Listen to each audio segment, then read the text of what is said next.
Olá, seja bem-vindo à aula introdutória de combinatória. Vamos falar do princípio básico da contagem, da permutação e da combinação. E faremos também alguns exercícios para fixar esses conceitos. Quando a gente fala de combinatória, é um campo muito vasto. Não é só o que nós conhecemos no ensino médio. Do ensino médio é a chamada combinatória enumerativa.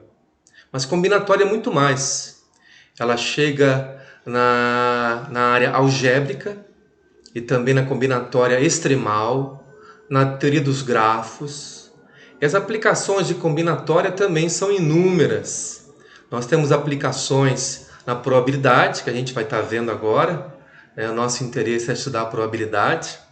E também outras aplicações, como na teoria dos jogos e até na computação. Então, esses conceitos que a gente vai apresentar agora, eles se referem sempre à combinatória enumerativa, chamada simplesmente para nós de combinatória. Tem dois princípios básicos que permeiam a combinatória. Primeiro é o princípio aditivo.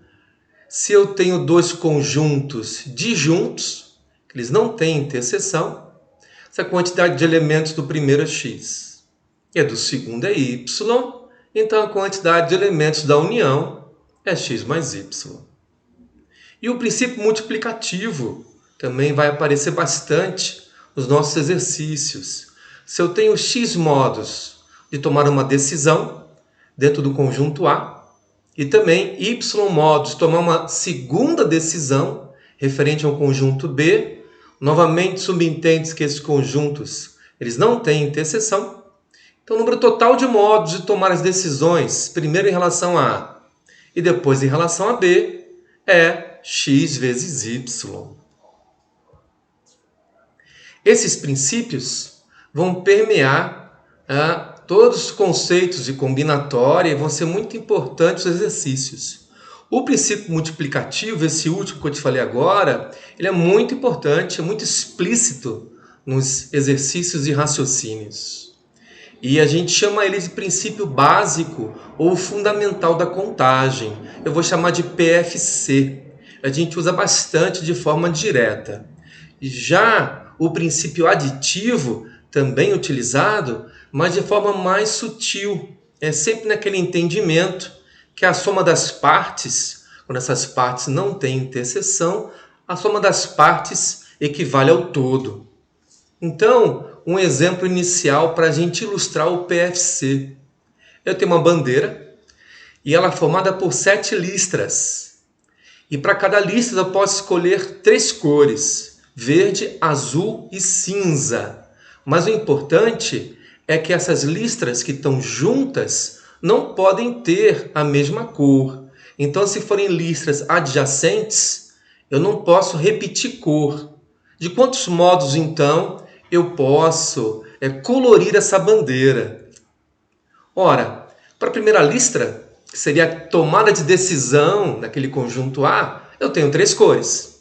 3 modos de escolher a cor da primeira listra. A partir daí, como eu não posso repetir uma cor entre listras adjacentes, eu passo a ter 2 opções. Primeira listra, 3 opções, depois 2 opções de cor, 2 opções de cor, 2 opções de cor e assim sucessivamente. Então eu tenho 3 opções para a primeira listra e eu tenho 2 opções de cor para as listras subsequentes. Como o total são 7, eu tenho 3 vezes 2 a sexta, um total de 192 modos diferentes de colorir essa bandeira. Um outro exemplo, quantos divisores inteiros e positivos possui o número 360? E aí perguntas mais específicas, quantos deles são pares, quantos são ímpares, quantos são quadrados perfeitos? Então, novamente, usando o princípio multiplicativo, ou também chamado de fundamental da contagem, PFC, eu começo a decompor o 360 nos seus divisores, com as suas potências. Estamos fatorando nos fatores primos. Então você percebe que esses são os fatores. 2 ao cubo, 3 ao quadrado, vezes 5. Se eu variar esses expoentes, eu tenho divisores de 360 possíveis. Então, os divisores são da forma 2 elevado a A, 3 elevado a B, vezes 5 elevado a C, onde o A pode assumir expoentes de 0 a 3, o B de 0 a 2 e o C de 0 a 1. Então, pelo princípio multiplicativo, 4 escolhas para o primeiro expoente, vezes 3 escolhas para o segundo expoente, vezes 2 escolhas para o último expoente. E eu tenho, então, um total de 24 divisores. Então, o princípio multiplicativo aparece constantemente nos exercícios de combinatória. E as perguntas específicas?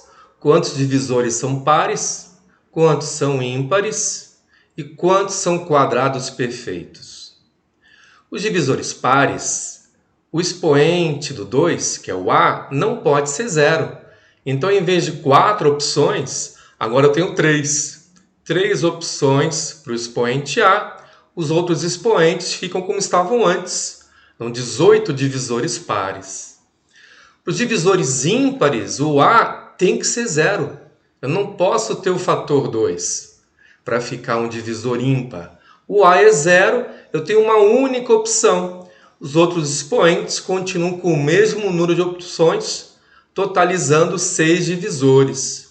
Uma outra maneira de você calcular os divisores ímpares é você pegar o total de divisores, que é 24, e subtrair os 18 pares. Também dão 6 divisores ímpares. E aí a gente está usando o princípio aditivo, porque os divisores pares e ímpares são conjuntos disjuntos, então eu posso dizer que a soma das partes é igual ao total. E eu uso esse raciocínio aqui, que eu vou desconstruindo. Do total, eu subtraio os pares e obtenho os ímpares. Quadrados perfeitos, quando tem raiz exata, quer dizer que os expoentes daqueles fatores têm que ser pares. E aí eu vou nas possibilidades para A, nas possibilidades para B, possibilidades para C, pego só os pares. Ficam 2 vezes 2 vezes 1. São 4 divisores que formam quadrados perfeitos. Mais um exemplo do PFC. Quantos números de 3 dígitos distintos são pares? Ora, para o número ser par, tem que terminar com 0, 2, 4, 6, 8. Então, se o número termina com 0, eu tenho 9 escolhas para o primeiro dígito. E como não pode repetir, 8 escolhas para o segundo dígito, que é o dígito central. O terceiro dígito eu escolhi como 0. Então ficam 9 possibilidades para o primeiro, 8 para o segundo e escolhendo o 0 na terceira. Isso é uma possibilidade de ter números pares. São 72 números pares, terminando aí com 0.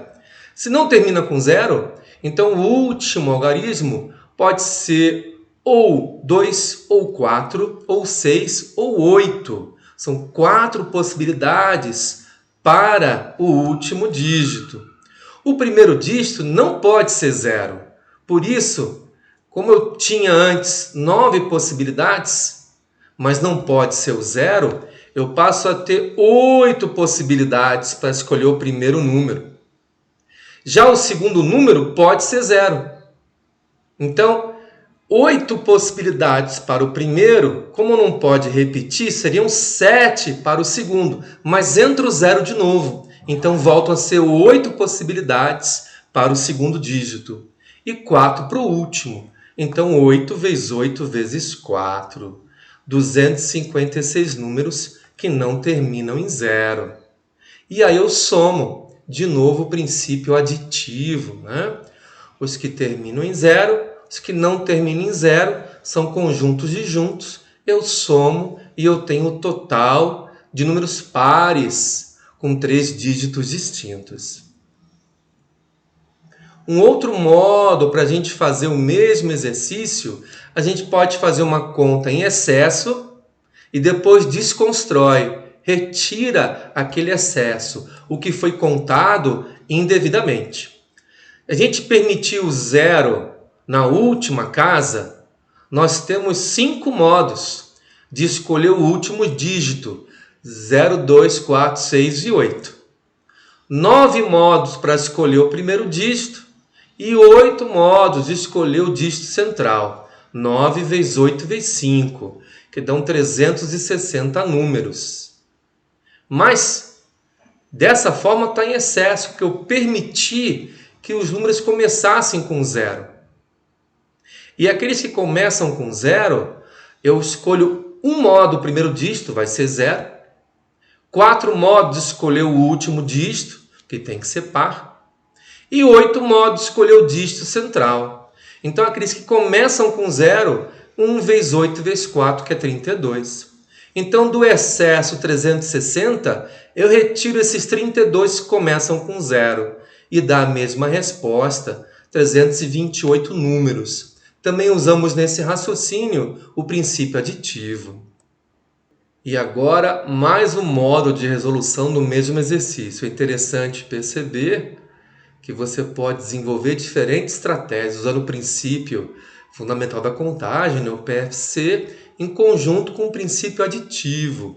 Dessa vez, a gente vai vai calcular a quantidade de números de 3 dígitos distintos, pares ou ímpares. Então, o primeiro não pode ser 0. A gente vai escolher, então, 9. Para o segundo dígito, deveriam ser 8 possibilidades, porque não pode repetir, mas aí eu posso escolher o 0. Aí voltam a ser 9 escolhas, então. E para o último, que não pode repetir, 8. 9 vezes 9 vezes 8 são 648 números de 3 dígitos distintos. Desse total, eu vou calcular os ímpares. Os ímpares são 5 modos de você escolher o último dígito. 8 modos de escolher o primeiro e 8 modos de escolher o segundo. Pensa um pouco por quê. 8 vezes 8 vezes 5. 320 números distintos ímpares. E aí eu subtraio do total os ímpares e obtenho a resposta dos mesmos das mesmas estratégias que a gente fez anteriormente. Então, maneiras diferentes, mas qual é a mais interessante, a mais rápida, a mais eficiente? Aí é como você desenvolve o seu raciocínio, algo muito pessoal. Então, o PFC, em conjunto aí com o princípio aditivo, ele permite a gente contar objetos em diversas situações. Uma situação muito específica e muito recorrente são as permutações. Contarmos permutações de objetos. De uma forma geral, a gente tem N objetos em fila. E aí? Esses N objetos são distintos. E nós queremos montar essas filas. A primeira escolha do primeiro objeto, nós temos N possibilidades. Na segunda escolha, como nós já escolhemos 1 para casa, para o espaço anterior na fila, agora N-1 modos.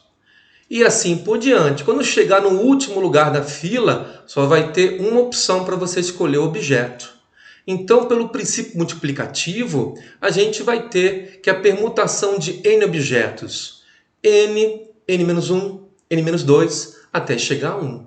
E essa é a definição do N fatorial. Permutação de N objetos. Permutação simples, né? Quando a gente não fala o nome, é simples. É sem repetição. Permutação de N objetos. É N fatorial. Então, cada ordem que você coloca nos objetos, você conta. A ordem dos objetos na permutação importa. Por exemplo, se eu tenho 3 letras ABC, eu vou ter, então, 3 letras, 3 fatorial permutações. 3 fatorial é 3 vezes 2 vezes 1, que é 6. E aqui você encontra as 6 permutações possíveis desses 3 objetos. Quantos anagramas eu posso construir da palavra calor? Você vê que são 5 letras diferentes. Então, a princípio, eu vou ter 5 fatorial. A forma de permutar essas letras e fazer anagramas. 5 fatorial, que não tem repetição, né? Permutação simples. Tenho 120 anagramas possíveis. Quantos começam com consoantes? Aí eu trabalho com o princípio multiplicativo. Ora, nós temos 3 consoantes. Então, nós temos 3 opções para a primeira letra.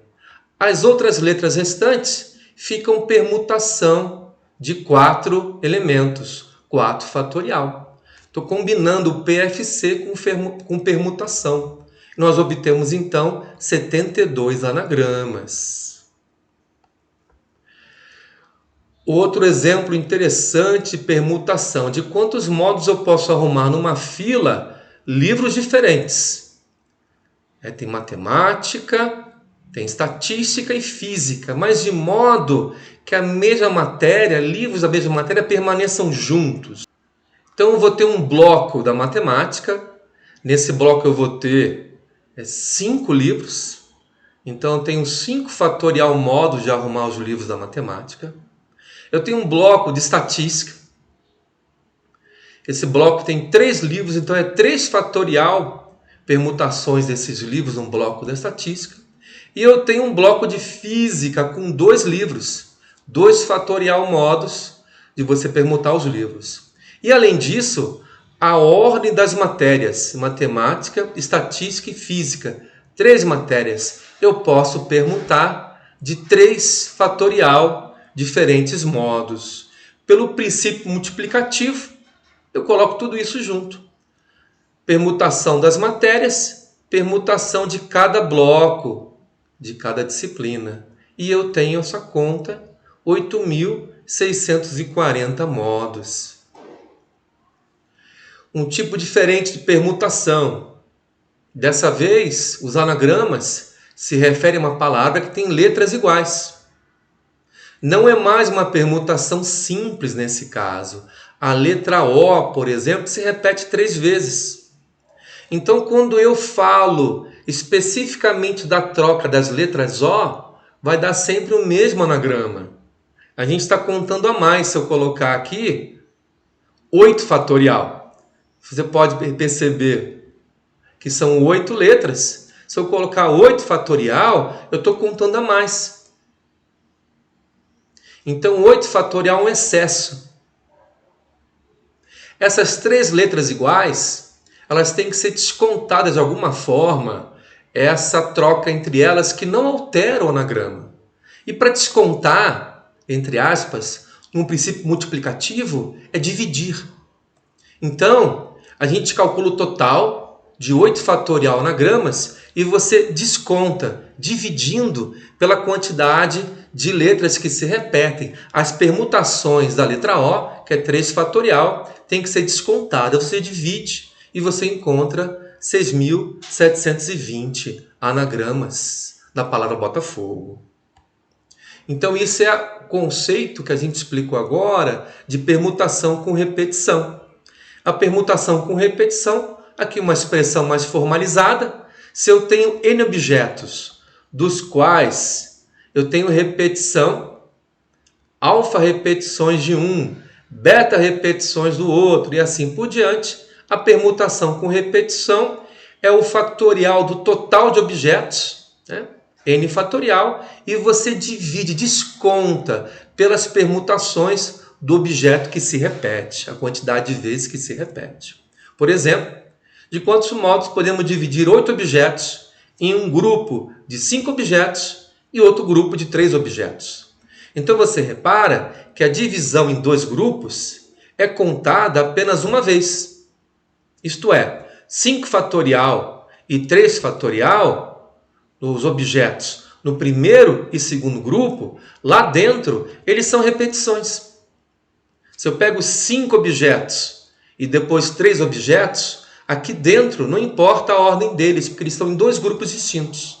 Então, eu calculo o fatorial de 8, que é o total de objetos, e desconto as suas repetições. Um grupo de 5, dividindo por 5 fatorial, e um grupo de 3, dividindo por 3 fatorial, resultando em 56 modos.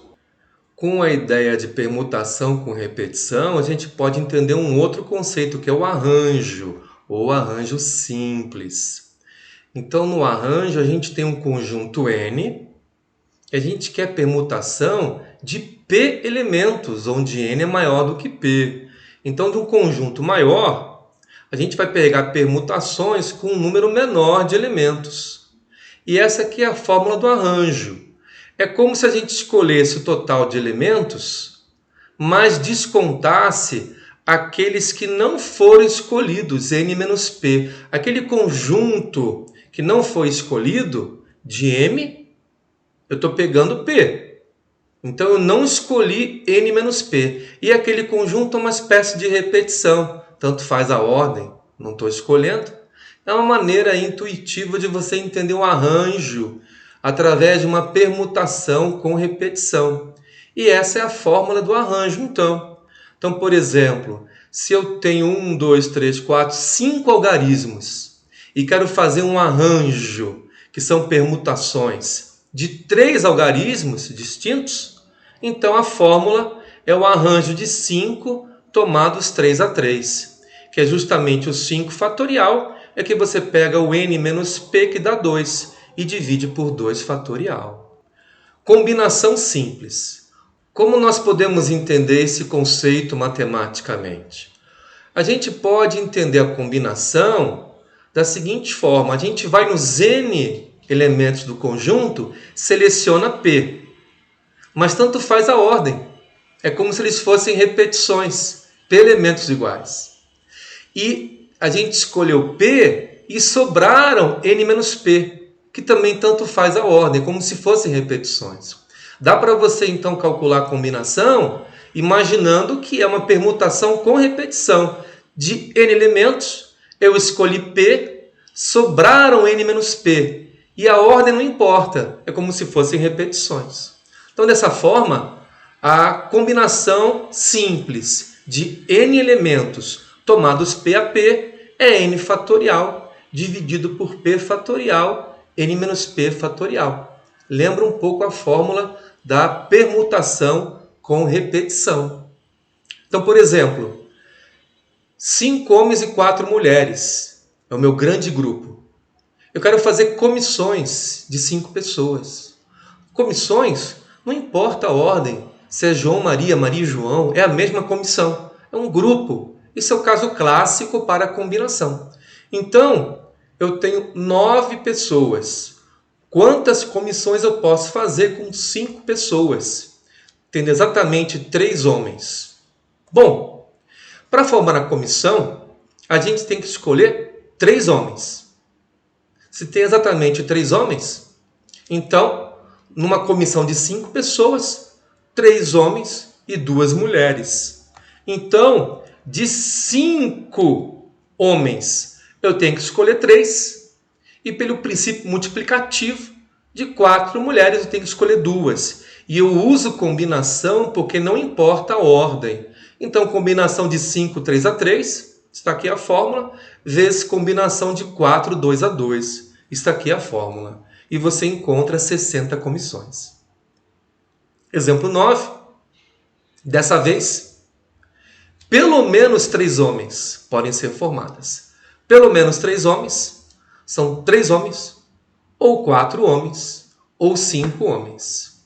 Então, a gente pode fazer as seguintes combinações com cada cenário desse que eu te expliquei agora. A gente começa, então, com 3 homens e 2 mulheres, 4 homens e uma mulher, ou com 5 homens. Então, eu tenho, no caso de 3 homens e 2 mulheres, as seguintes combinações: ou 4 homens e uma mulher, ou 5 homens e 0 mulheres. Lembrando que 0 fatorial é 1. Aqui estão as contas e nós encontramos 81 comissões, onde tem pelo menos 3 homens formando a comissão. Um exercício aí mais geométrico, né? Se eu tenho 5 pontos numa reta e 8 pontos numa outra reta, paralelas, Como é que eu posso formar triângulos e quadriláteros que tenham vértices nessas retas? Bom, a gente começa a desenhar a situação. Primeira reta com 5 vértices. Segunda reta com 8 vértices. E primeiro, para formar triângulo. Para formar triângulo, vamos começar. Se eu pego um vértice aqui da reta R, eu tenho que pegar 2 da reta R'. Não posso pegar um outro vértice aqui por enquanto. Eu estou pegando sempre um vértice numa reta e 2 na outra. Tá? Depois a gente faz o segundo raciocínio. Pegando sempre um vértice na reta, eu posso escolher 2 da outra. Eu faço isso 1, 2, 3, 4, 5 vezes. Para cada vértice da reta R, eu posso escolher 2 quaisquer da reta R'. Eu uso combinação? Sim. Porque esses 2 vértices que vêm da reta R', se for um vértice ou outro, ou numa ordem invertida, vai dar o mesmo triângulo. Então a ordem não importa, é combinação. Então, sim, começando pela reta R, eu tenho 5 vezes a combinação de 8, 2 a 2. E para cada vértice que são 5, eu pego 2 da reta R', que tem 8. E o raciocínio contrário, começando em R', eu tenho 8 escolhas para o vértice. 8 vértices em R'. Eu tenho que pegar 2 em R. Combinação de 5, 2 a 2. 140 mais 80, 220 triângulos formados por essa regra, né? Colocado no exemplo. Outro caminho. Eu pego 3 pontos de 13. Se eu pego 3 pontos de 13, podem vir pontos da mesma reta.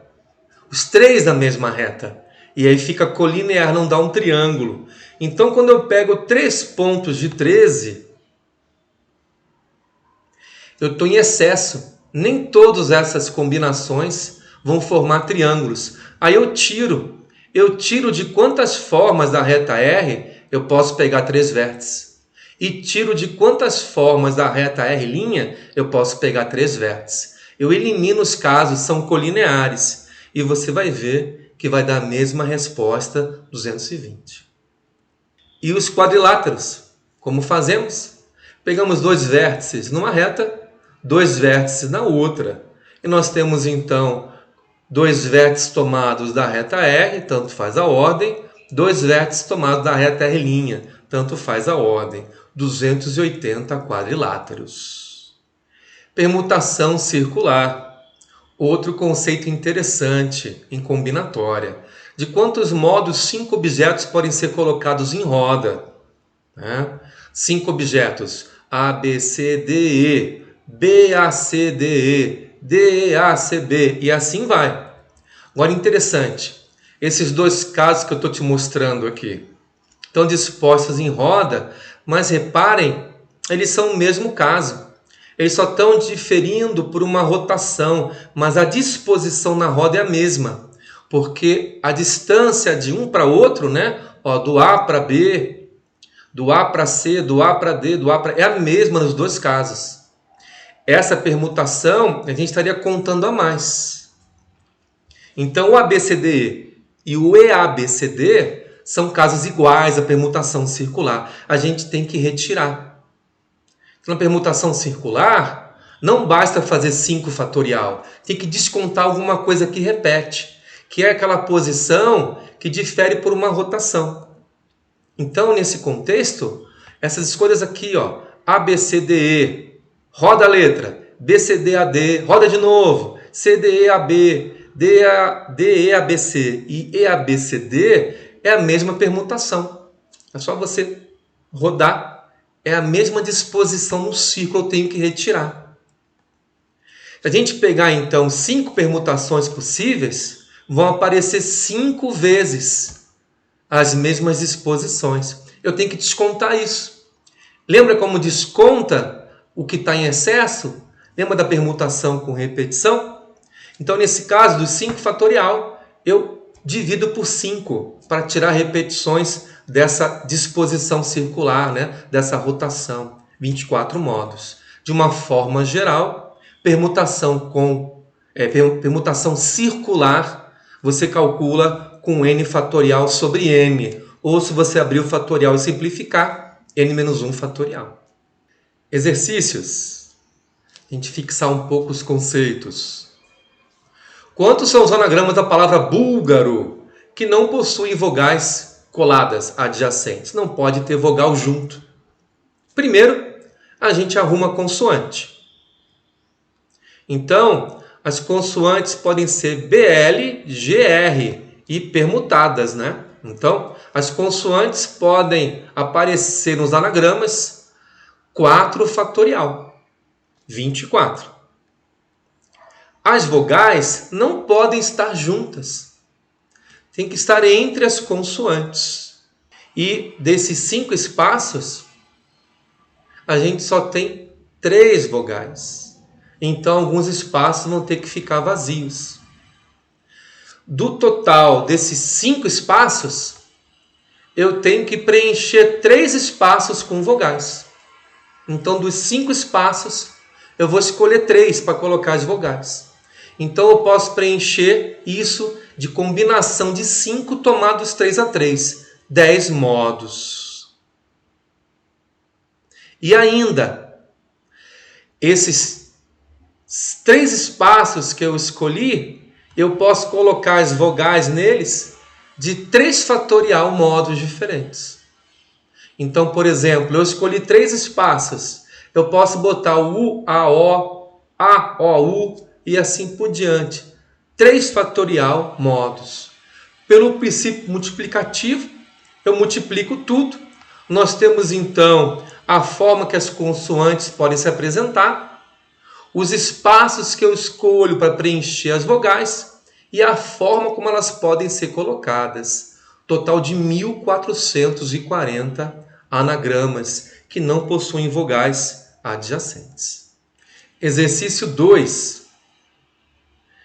Quais são as soluções inteiras não negativas, números naturais, para a equação x1 mais x2 mais x3 mais x4 igual a 3? É legal, né? A gente está começando você... Por que tem a ver isso com combinatória? Você pega um problema, procura aí uma visualização, um outro domínio em que isso possa ser contado com as ferramentas da combinatória. Deixa eu colocar para você um exemplo mais simplesinho para a gente começar. 3 variáveis, 3 incógnitas naturais que somados deem 2. Você tem aí exemplos de solução? Olha, 002 é uma solução dessa equação aqui. Somados dão 2. 020, 200, 110. Eu quero contar. Tem como contar isso de maneira simples? Tem como criar um raciocínio que me permita olhar para qualquer tipo de estrutura como essa e dizer total de tantas soluções naturais? É sobre isso que a gente vai falar agora no exercício. Caso mais simples ainda, soluções naturais. Eu estou considerando 0 como natural, tá? Essa é uma outra discussão. Mas soluções naturais, x1 mais x2 igual a 4. Quantas soluções você consegue me passar? 0,4, 4,0, 2,2, 3,1 e 1,3. Nós temos então 5 soluções. Já pensou construir um raciocínio que você tenha uma fórmula para calcular esse número de soluções? Vamos criar então um novo paradigma, uma nova visualização, né? Esse exercício é chamado de combinação com repetição ou combinação completa. A gente tem interesse em subconjuntos de um certo conjunto com repetição de elementos, a combinação com repetição, tá? Então, de uma forma geral, é esse caso aqui, ó, que a gente vai tentar resolver agora. Você tem n incógnitas que somadas, né, números naturais, dão um valor P. Olha que legal. A gente vai criar uma nova ferramenta, uma nova estrutura para visualizar o problema. Vamos representar esse problema com os sinais mais e o sinal barra vertical, tá? Então, por exemplo, x1 mais x2 mais x3 igual a 5. Tá? 3 números naturais somados dão 5. Você tem aqui soluções 2, 2, 1 e 5, 0, 0. Nessa nova linguagem que a gente está criando, seria assim, ó, o 2, 2, 1, ó, 2 sinais de mais, barra, 2 sinais de mais, barra, 1 sinal de mais, ó, 2, 2, 1. E o 5, 0, 0, seriam 5 sinais de mais, barra, barra. Então você percebe que nessa nova linguagem, as barras são para dividir o valor das incógnitas. E o mais indica um número de elementos ou o valor da incógnita.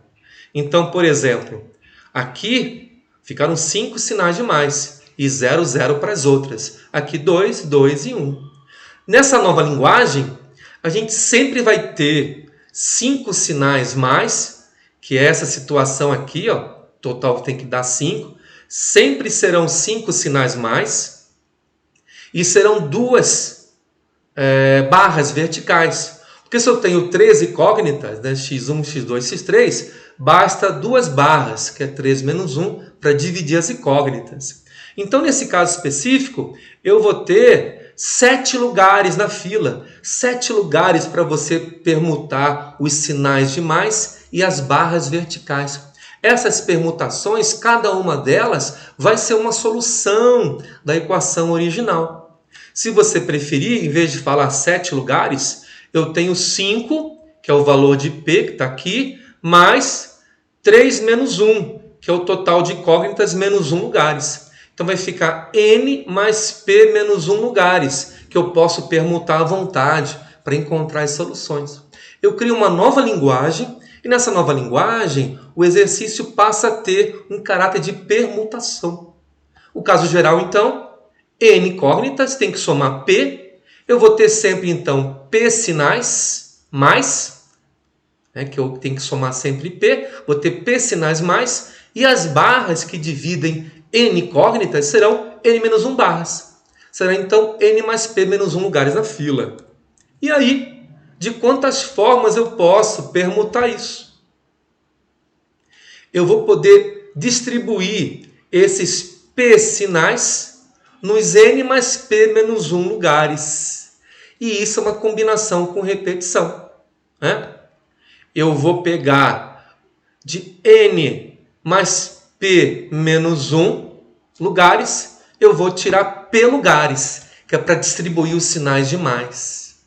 E essa é a resposta para qualquer exercício dessa estrutura. Combinação com repetição de N elementos tomado P a P é uma combinação simples de N mais P menos 1 elementos, é aquela fila que a gente criou, tomados P a P, o lugar que a gente vai preencher os P sinais mais. Voltando ao problema original, agora temos uma fórmula, combinação com repetição. Eu tenho o N igual a 4 e o P igual a 3. Combinação de repetição 4 tomados 3 a 3 é 4 mais 3 menos 1, que é N mais P menos 1, tomados P a P, tomados 3 a 3. Combinação de 6, 3 a 3, e aí são 20 soluções. Pela sua atenção, meu muito obrigado.